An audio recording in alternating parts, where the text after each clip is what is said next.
With the crayons, it's similar to the eyeliner pencil. So I'm going to open my crayons up, makeup crayons. And I'm going to take, first I'm going to take the black to do the basic lines that like I just did on my face.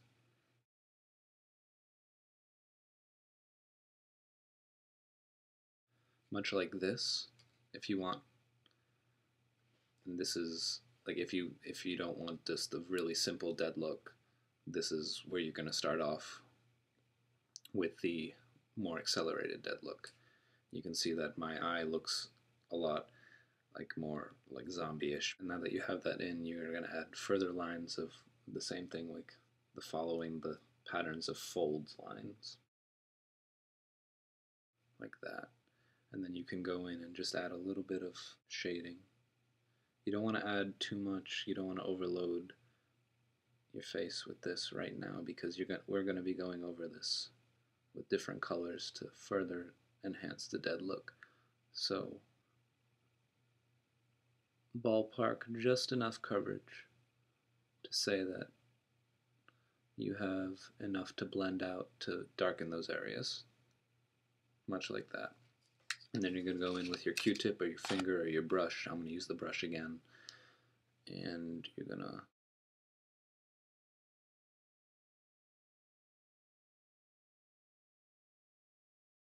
so you see I have this masterpiece going on.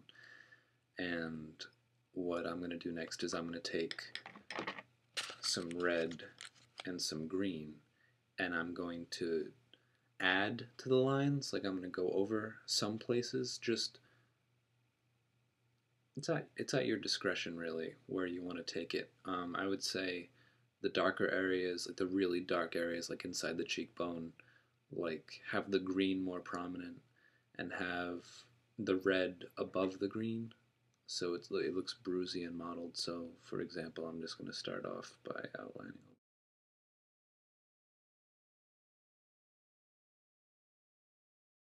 Is what really, makes it the reason that you're doing this. And zombies tend to have a lot of red on them anyway. Red contributes to bruising.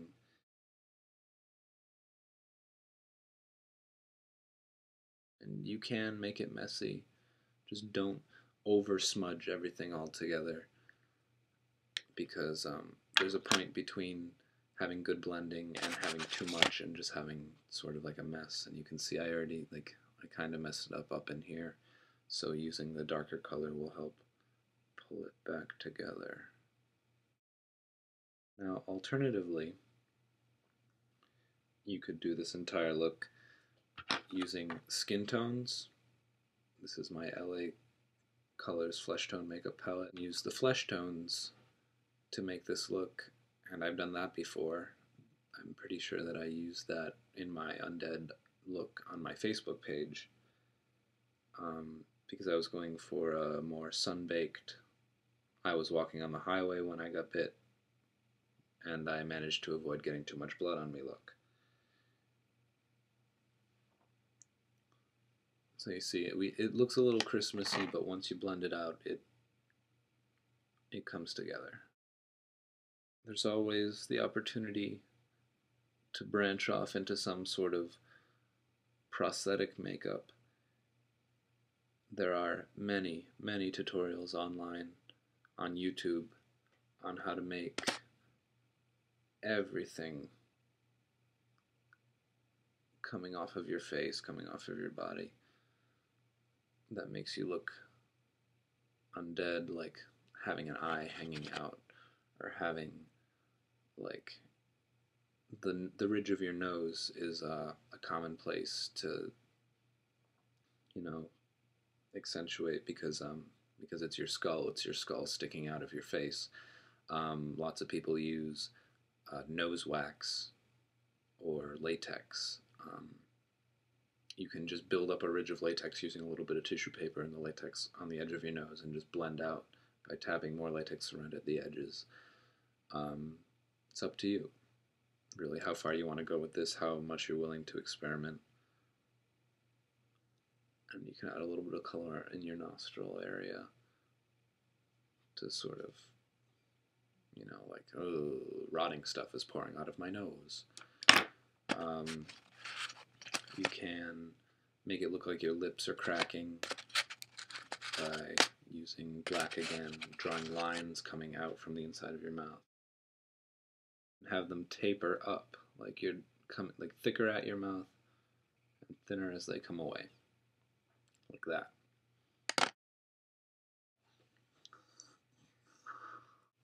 A more monotone zombie look, and I'm going to go ahead and use some flesh color makeup on this to heighten it up, using the browns in the darker areas and the lighter colors in the lighter areas.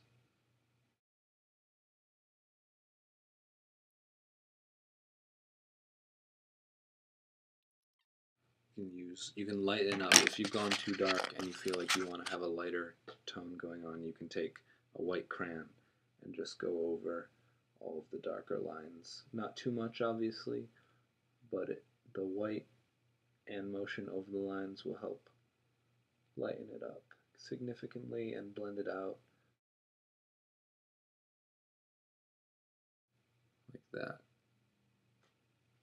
And so you end up looking fairly dead. And you can do this to varying degrees using lighter colors, not pushing as much around on your face to look recently deceased.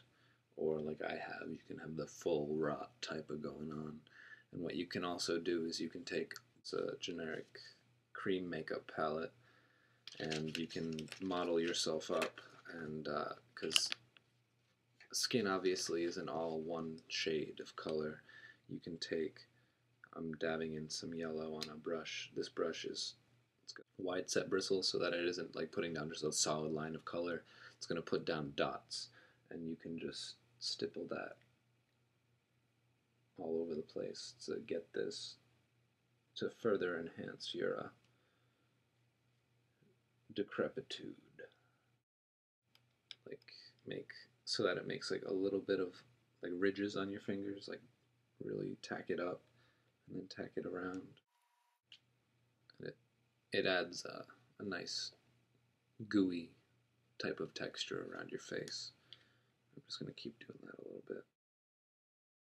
Like that. Well, you can't really see it, but it's going on.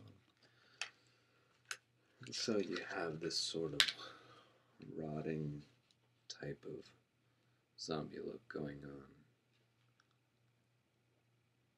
I like the eyeshadow side better. Personally, it's my preference.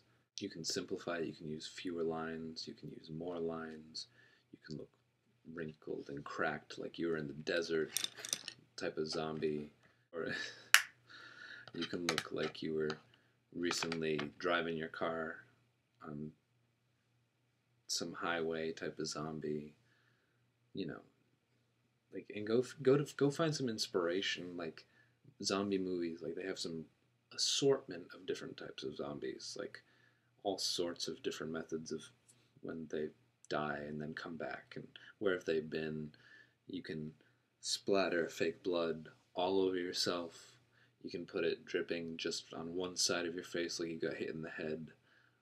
Bite marks are simple to do in a way. Gouges by making it like the inside, like blend darkness from the edge inward to a lighter area in the middle will help create depth. So thank you for watching. I hope that this was informative. I hope it was helpful. I hope that it can help bring out the innermost undead in you. Comment, rate, please do whatever. I like feedback. I like knowing what people would want to see next.